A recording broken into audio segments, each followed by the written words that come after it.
They may not hear about it in school, but more than likely they'll see it on TV when they get home.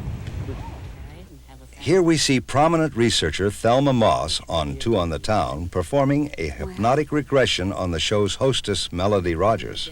You're going to descend the staircase, and that when you get to the bottom step at the count of 10, you will find yourself in a time and place that will be very meaningful. I see like a teepee. Okay, and as you look at yourself, are you a man or a woman? No, I'm a woman. You're a woman. Yeah. About how old are you? Maybe 25. Does that mean you're married and have a family? It's my husband. Oh, wonder why we haven't seen him. Do you worry about him? Yes. He doesn't come back. I understand. I understand. And that leaves you all alone with your children, is that right? Yeah. Can you go through that and go, let's say... Movie producer and director Frank DiFelita, the author of Audrey Rose, tells how he became interested in reincarnation. My own son, who was born in 1962, and the normal, very intelligent child in every way, and showed no particularly remarkable interests. He was just a normal child. And then one day, after we had moved to California, and he was only 6 years of age, my wife and I were outside on the lawn, and we heard this rather magnificent ragtime piano playing, and we thought it was the radio going on. And we said, "What is that? Well, did you turn the radio on?" And lo and behold, it sounded like it was our piano. And we went in and we saw this little boy playing stride piano. It was the most amazing, I think, thing that's ever happened to me, the most amazing example of not hereditary brilliance, but of the evocation of a past lifetime's intelligence and development, musical development. But what about proof? Serious research is being done by scientists such as Dr. Peter Ramster of the University of Sydney in Australia. When I first started the research, I didn't really have much belief in reincarnation at all. I thought it was something that was going to be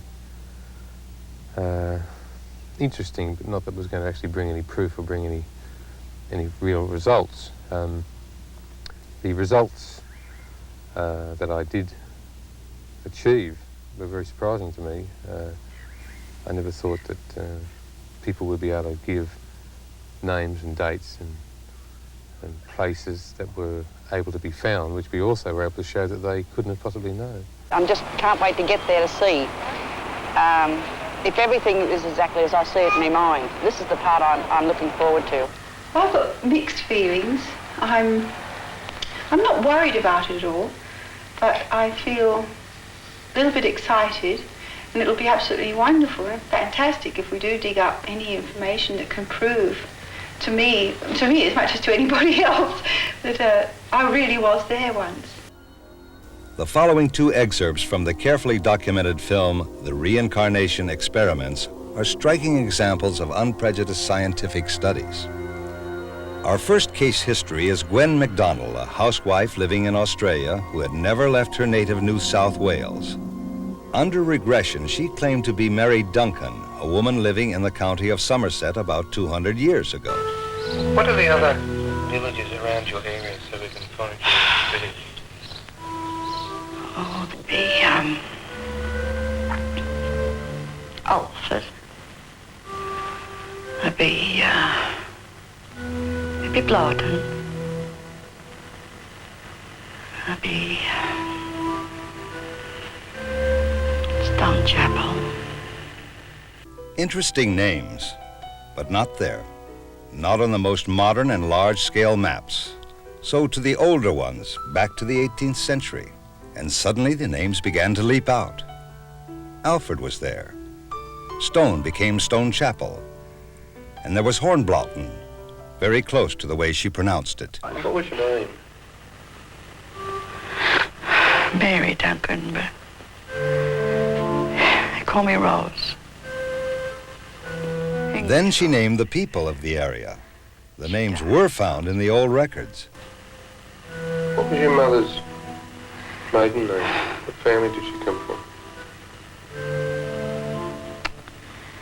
Lethbridge, Bessie said. Have the temper of a Lethbridge. The temper of my grandfather.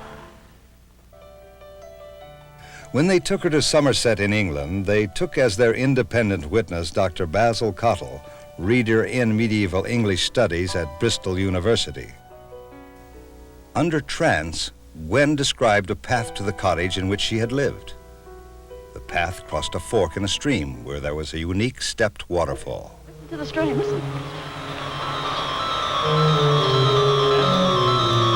Oh, look! Look! This is the fall.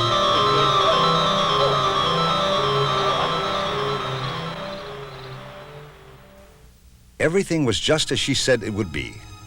The fork, the tiered waterfall, and she was off, moving with the purpose of someone who knows where she is and where to go.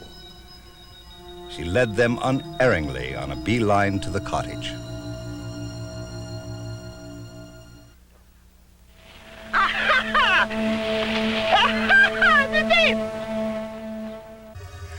After finding the cottage in which she said she had lived, from the outside she described a window that was no longer there, and the wall was covered with ivy.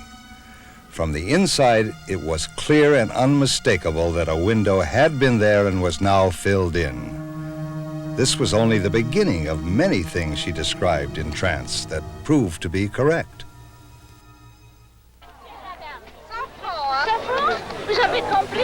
Two small. Cynthia Henderson, a housewife who had never been out of Australia, revealed a past life as an 18th century Frenchwoman, Emily de Cheville. Under hypnosis, she could suddenly understand and speak the colloquial French of the Normandy area. Est-ce que vous avez connu quelqu'un à Saint-Michel? Une petite maison. Non.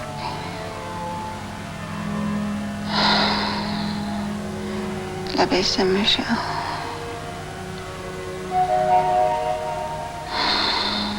La mer. Est-ce que l'on a déjà fait un portrait de vous?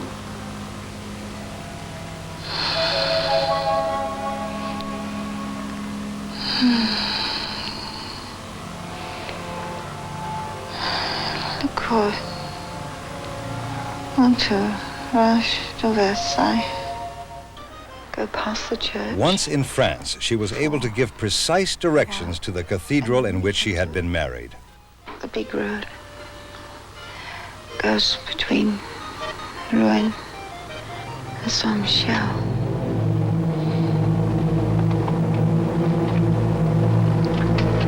Oh, it's a tower!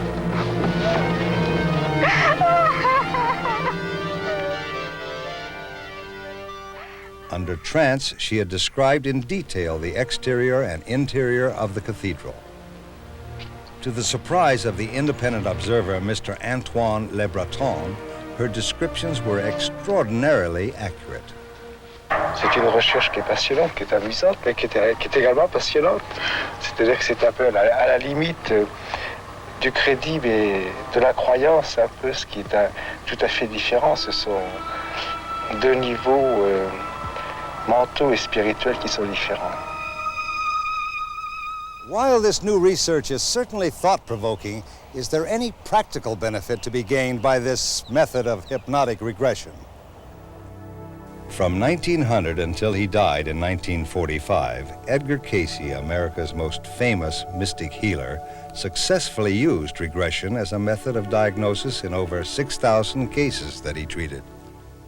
Just recently, Dr. Edith Fiore of the University of Miami also had remarkable success. For example, one woman who had had migraines for 40 years, doing one 4-hour session, uncovered 6 lifetimes in which she'd had injuries to her head, and one important one in which she had crushed the skull of her baby sister when she, as a he in that lifetime, was 7 years old. In this current life, her headache started when she was 7, and she was 47 when I saw her. And following that 2.5 hours under hypnosis during the 4-hour session, she has never ever had a migraine since, and she was having them periodically, and they were devastating.